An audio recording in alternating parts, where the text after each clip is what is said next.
doesn't have that rockabilly sound. What's missing? Okay, let's add something.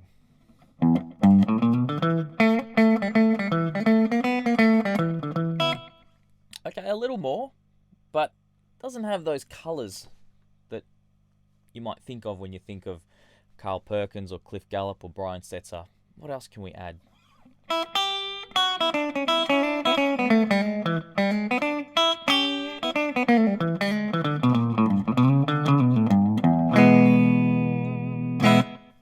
Yes.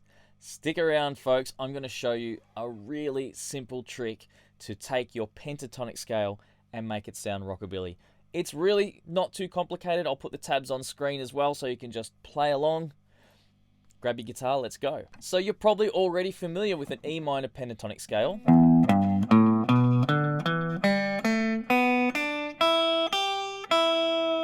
You don't have to play it that fast. By the way, you can actually check that scale out in lesson 2 of my Rockabilly for Complete Beginners course, which is free on YouTube, so I'll put that in the link below. But stick around because you're going to learn some cool stuff here. You can go back and do that after. So what we're really going to do is focus on the upper half of the scale. I'll just keep the pentatonic the same at the bottom half because kind of all the good stuff happens more often than not in the upper half. So check this out. We're going to start with our regular pentatonic and we're going to add what I call, or what they call, the major third.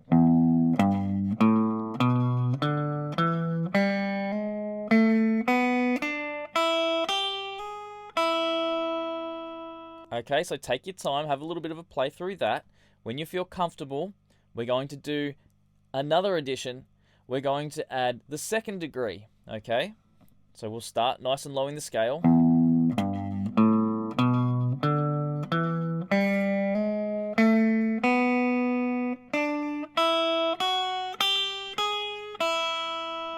Okay, so I actually went past that note in the lower octave.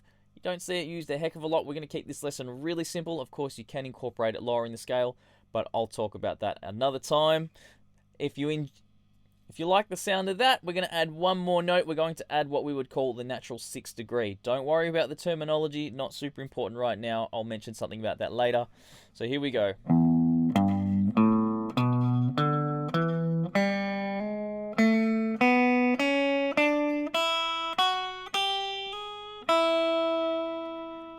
If that's not starting to sound like real rockabilly, I don't know what does. Okay, so if you're familiar with the blues scale, we can also add the flat 5 to this, and it sounds pretty cool. I'll even add the flat 5 down low, because you do see that quite a bit.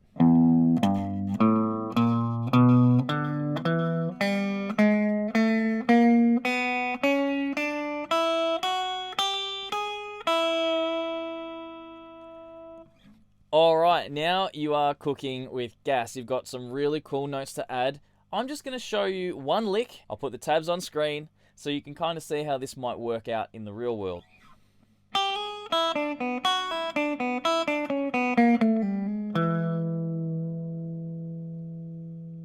I'll do that nice and slow.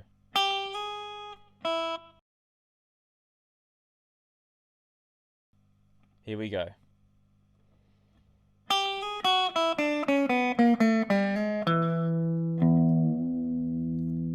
Let me play that really slow.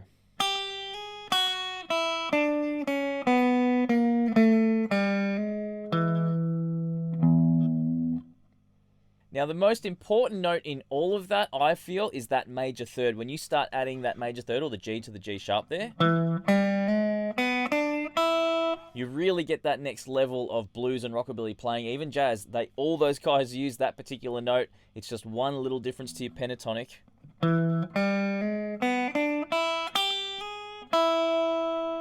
So important, such an important note. If we add the natural 6 and the natural 2nd and the flat 5, you've got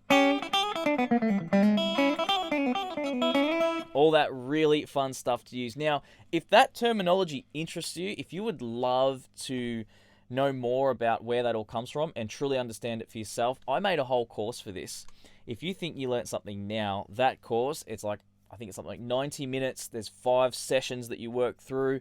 By the end of that, you will be able to fully analyze a Brian Setzer solo or a Cliff Gallup solo or a Carl Perkins solo.